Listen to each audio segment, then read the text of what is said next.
সম্প্রতি সুন্দরী রুমি নামে এক তরুণী টাঙ্গুয়ার হাওরে ঘুরতে এসে প্রকাশ্যে ডিঙি নৌকায় বসে মদের বোতল হাতে রিলস ভিডিও করে। সামাজিক যোগাযোগ মাধ্যমে সেটি প্রকাশ করা মাত্র নিমিষেই ভাইরাল হয়ে যায়। পরে সুনামগঞ্জের সচেতন মহল প্রশ্ন তোলেন, সৌন্দর্যময় এই টাঙ্গুয়ার হাওরে হাউস বোটে মদের সয়লাভ কোত্থেকে আসে, সেটির উত্তর খুঁজে বের করতে হবে। সরজমিনে দেখা যায় টাঙ্গুয়ার হাওর, বাড়িকাটালি, নীলাদ্রির লেক, লাকমাছড়া যেতেই চোখে পড়ে ভিন্ন এক দৃশ্য। ছোট যে শিশু ও তরুণরা স্কুলে যাওয়ার কথা, তারাই বাড়তি টাকা আয়ের আশায় বিভিন্ন ব্র্যান্ডের মদ বহন করছেন। তবে মাদক ব্যবসায়ীরা ক্যামেরার সামনে মাদক সাম্রাজ্যের বিষয় না জানালেও ক্রেতার বেশে মাদক চাইলে হাজার টাকার বিনিময়ে 10 মিনিটেই হাতে চলে আসে বিদেশি ব্র্যান্ডের মদের বোতল। এমনকি রাত হলে নীলাদ্রি লেক সহ পর্যটন স্পটে থাকা হাউসবোটগুলো মদ পানের নিরাপদ অভয়াশ্রম হয়ে যায়। শুধু তাই নয়, মদ খাওয়া শেষ হলে সেই বোতল হাওরের স্বচ্ছ পানিতে ফেলে দেওয়া হয়। এতে প্রতিনিয়ত ধ্বংস হচ্ছে হাওরের জীববৈচিত্র্য। তবে সুনামগঞ্জের স্থানীয়রা বলছেন, প্রশাসনের নজরদারি কম থাকায় সৌন্দর্যময় টাঙ্গুয়ার হাওরে মাদকের তীব্রতা বাড়ছে। পর্যটকদের একটা অংশ এখানে ঘুরতে আসেন, বেড়াতে আসেন, নানা সংকটও এর মধ্যে রয়েছে। আমরা মনে করি যে এখানে পরিবেশ বান্ধব পর্যটনকে উৎসাহিত করুন, এতে আমাদের কোনো আপত্তি নাই। কিন্তু পাশাপাশি যে সংকট সৃষ্টি হয়েছে, হাওরের প্রকৃতি, পরিবেশ, জীববৈচিত্র্য যে সংকট দেখা দিয়েছে, এ সমস্ত কারণে সেটিকে গুরুত্ব দিতে হবে। আমরা মনে করি যে এখানে ইদানিংকালে একটা বিষয় আলোচিত হচ্ছে মাদক।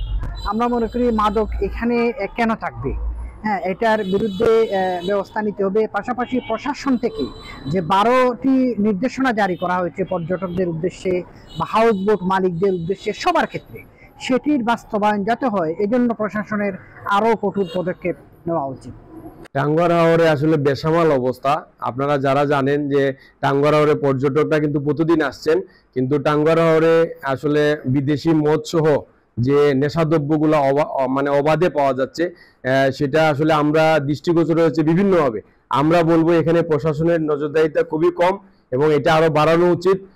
সম্ভাবনাময় সুনামগঞ্জের হাওর পর্যটন, আমরা চাই সুনামগঞ্জের যে হাওর পর্যটনটা একটি সমৃদ্ধশালী, গুছালো এবং সুনির্দিষ্ট একটি হাওর পর্যটন গড়ে উঠুক। কিন্তু আমরা সেই লক্ষ্যে আমরা দেখতে পাচ্ছি যে সামনের দিনগুলিতে যে আমাদের পর্যটন কেন্দ্র গড়ে উঠছে, সেখানে আমরা এখন যেভাবে পর্যটন কেন্দ্রকে কেন্দ্র করে আমাদের যে মাদকের ছড়াছড়ি এবং হাওরে যে মানুষের যে জীববৈচিত্র্য নষ্ট করে যেভাবে হাওরে পর্যটন বিচরণ করছে, সেটা আশঙ্কাজনক। আর জেলা পুলিশের কর্মকর্তা জানালেন, টাঙ্গুয়ার হাওরে মাদক নির্মূল করতে পুলিশ, জেলা প্রশাসন ও মাদকদ্রব্য অধিদপ্তর কাজ করছে।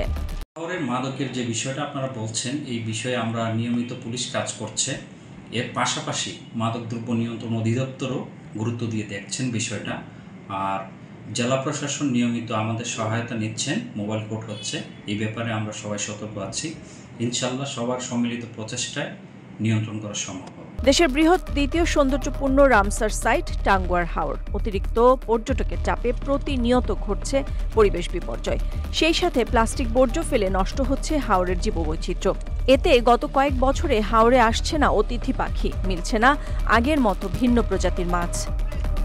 তবে হাওরের পাখি, মাছের সংখ্যা কমলেও বেড়েছে মদের বোতলের তীব্রতা। যে মদ পান করে উশৃঙ্খলভাবে হাওরে চলাফেরা করছেন পর্যটকরা।